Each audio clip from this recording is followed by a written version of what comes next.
لو قدر الله وأصبحت يوما رئيسا للجزائر أقولها قسما بالله وبلا خوف ولا مراوغة ولا تلوين للكلام: لا سيادة مع ظلم، ولا شرف مع أرض ألصقت بنا بقرار مستعمر. وأول ملف أفتحه بلا تأجيل ولا حسابات هو ملف الأراضي التي اقتطعها الاستعمار الفرنسي من المغرب وألحقها بالجزائر. الدورة الشهرية ديال تبون سبحان الله، كل شهر كيجيب شي تخربيقه وكيكمشها وكيلوحها، ولكن بما ان عنده. السلام عليكم. عقلتوا على تصريح رئيس الجزائر؟ سمعوا عدم التدخل في شؤون الغير، عدم تدخل والسماع والطاعة للأمم المتحدة، القوانين الدولي. نعم، الأمم المتحدة اللي تقرر الأمم المتحدة احنا نطبقوه.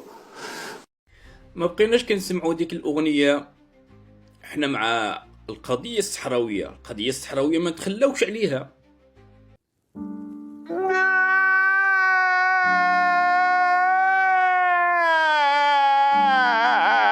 بعد 50 سنة من دعم النظام الجزائري المتعفن لملف هذا الملف الفاشل اللي هو ملف اعتراف الجمهورية الجزائرية ورئيس الجمهورية الجزائرية بصفة غير مباشرة بمغربية الصحراء.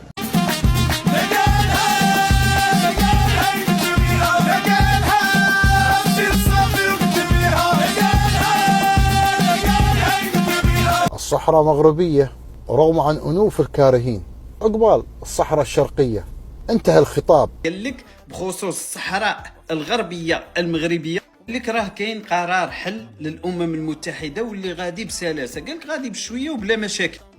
بعد 50 سنة من التضحيات ها نحن نبدأ بعون الله وتوفيقه فتحا جديدا في مسار ترسيخ مغربية الصحراء والطي النهائي لهذا النزاع المفتعل. ورسميا الناس عبد المجيد تبون خرج الرئيس ديال الجزائر وقال لك اخيرا الصحراء ماشي مشكل، ما مسوقش انايا دابا خليوني في Il y a une résolution de l'ONU. La résolution de l'ONU est en train de faire son chemin. Et sans accroc بيننا وبينهم ولا علاه انت تقدر تدابز معهم، تقدر تقول لهم لا، فين هي ديك الاحجيات ديالك والحكم الذاتي روايات. اليوم عبد المجيد تنونتن كيقول لهم ما نتخلاش على الصحراء الغربيه، هو تخلى عليها بقى فيها ابراهيم غالي. قال لهم راه كان واحد القرار اممي غادي بسلاسه اللي هو 27-97. نتابع اللقطه. باستيان شفاينشتايغر. نعم، باستيان شفاينشتايغر يعكس بوضوح حالة الإرهاق التي يعيشها النظام الجزائري بعد سنوات من تغذية الجمود بالشعارات والمواقف العقيمة وخرس. والله يا عمي تبون جود بوي مطيع.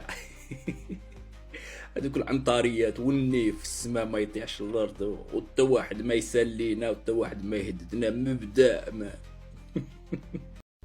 الصحراء مغربية رغم عن أنوف الكارهين، وعقبال الصحراء الشرقية انتهى الخطاب وطوي الكتاب. الصحراء مغربية. الانتصارات اللي حققها المغرب في قضية يعني كسب الدعم لمبادرة الحكم الذاتي المغربية جعلت النظام الجزائري اليوم لا يتكلم لا على الجمهورية العربية الصحراوية لا على المغرب الذي يحتل لا على أي شيء. ايوا حنا تزادينا قباح، حنا تزادينا بشوية القوة، حنا ما طلبناش القوة، الله اللي عطاها لينا. والمغرب سيظل في صحراء والصحراء في مغربها إلى أن يرث الله الأرض ومن عليها. عليهم أن يعلموا أننا لن نساوم أبدا في صحرائنا.